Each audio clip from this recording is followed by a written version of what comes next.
Am I the asshole for intentionally breaking equipment at work? Probably. I, 48 male, have been working in the same factory for 22 years. God damn.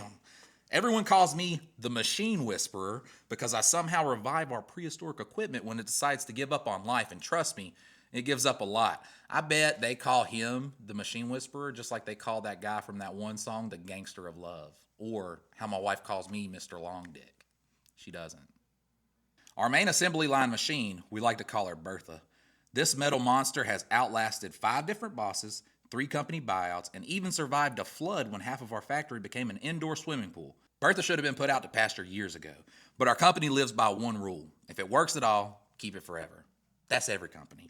Also, 5 different bosses, 3 company buyouts, and a flood, that's like 2020 all in one year. The real problem, every time Bertha throws a tantrum about 3 times a week, I'm the unlucky asshole who has to fix her. This isn't just pushing buttons or swapping parts. No, it's me crawling inside her rusty insides, swimming in grease older than majority of the employees, and basically performing open heart surgery while my supervisor hovers around me saying helpful things like, how much longer, and time is money, Bob.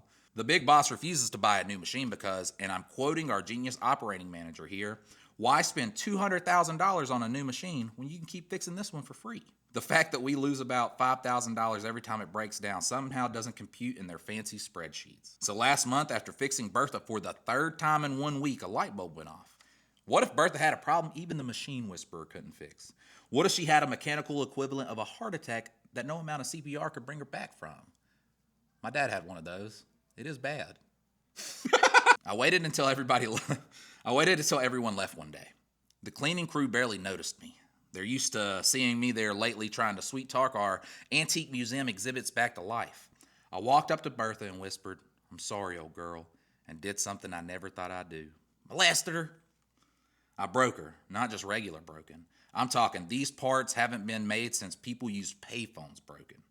The next morning, I put on my best performance. I tried everything to fix her. Called in favors from the mechanics who had been long in retirement. I had our parts guy searching everywhere for replacement pieces. I even kicked in some frustrated hair pulling and defeated signs for extra effort. Fast forward to today, our new assembly line, I name her Phoenix, can't be stopped like it's the Energizer Bunny. Breakdowns are as rare as my supervisor saying thank you. Production's up 30%, and I haven't had to squeeze my body into a tight, greasy space wondering where my life went wrong in weeks. That's marriage. Here's the plot twist. Last night at the bar, after one too many beers, I loosened my lips. I might have spilled the beans to a friend who used to work there. He said what I did was kind of a dick move for costing the company money and lying about it.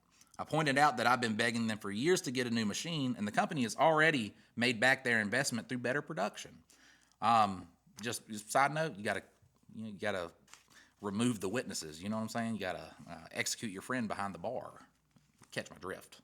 So, am I the asshole for sending Bertha to a very late but technically early grave when normal reasoning with management didn't work? Listen, I don't think you're the asshole because management don't like to give raises, and then they give us pizza for a reward. Where the fuck does the money go? Like, there's no new equipment. There's no new buildings popping up. There's no new coworkers. Like, we're doing 5 different jobs, one singular person. Where's the money at? Where's the money? Like, is the owner just eating it? Is he like, whoa, we had so much money, we had to start burning it. Like, what the fuck is happening with the money? And there's an update. So it says, some people ask if I'm worried about my job. Don't sweat it. I'm literally the only person within 100 miles who knows how to program the new machine.